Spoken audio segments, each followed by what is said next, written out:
What's going on, guys? It's Travis. Welcome back to the channel. Just wanted to hop in for a second to talk about low tide versus high tide. So for you beginners out there, there's people curious about how ocean tides work. Right now, the tide is very low. As you can see, there's lots of rocks, etc. And low tide means that the water has essentially been sucked out to sea. The opposite of that is high tide, where the water pushes all the way up, so all this will be exposed by water.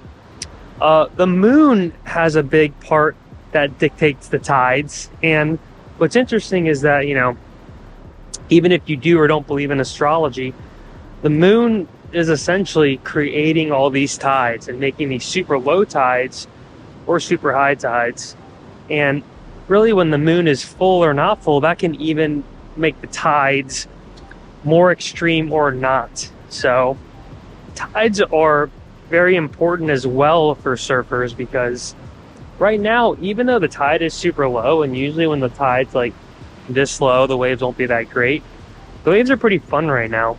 And the same thing with when the tide's super high, that means the waves will break closer to shore, and it could even be quote unquote fat, P-H-A-T, because the wave doesn't have a chance to break. It's getting pushed by the incoming tide, and unless there's like a sandbar or something to make it break, it just won't break. Now, this is why on reef breaks like this, a lot of times when the tide gets too low, it'll actually be an issue, because then there's just too much rock and reef and too much dangerousness. So usually in the end, the best tide for most places is a mid tide. So right in the middle, between low and high. And usually that's an incoming tide, where the tide has been low and it's on its way to becoming high. Tides also usually kind of change every 5 to 8 hours. This is also depending a lot on the moon, and it'll usually be like a cycle, and it'll kind of shift forward in time a little bit. So say today low tide was right now at sunset 5 p.m. Tomorrow it could be at 5:30 p.m. The next day it could be at 6 p.m.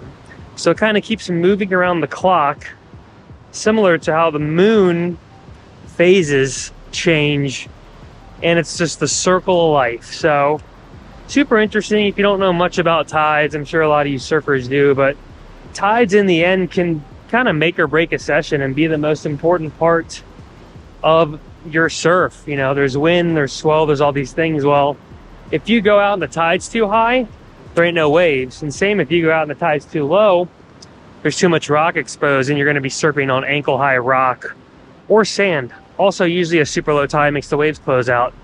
Super high tide, the waves ain't breaking. So it's always good to kind of check the tides, see what they're doing, see what the break or the spot you're going, what tides are the best there. And then also look at the wind, the swell, all that, but don't be sleeping on them tides. All right, guys, we out of here. If you want to watch more of my surf gear reviews, you can click right there. Smash the like, hit subscribe.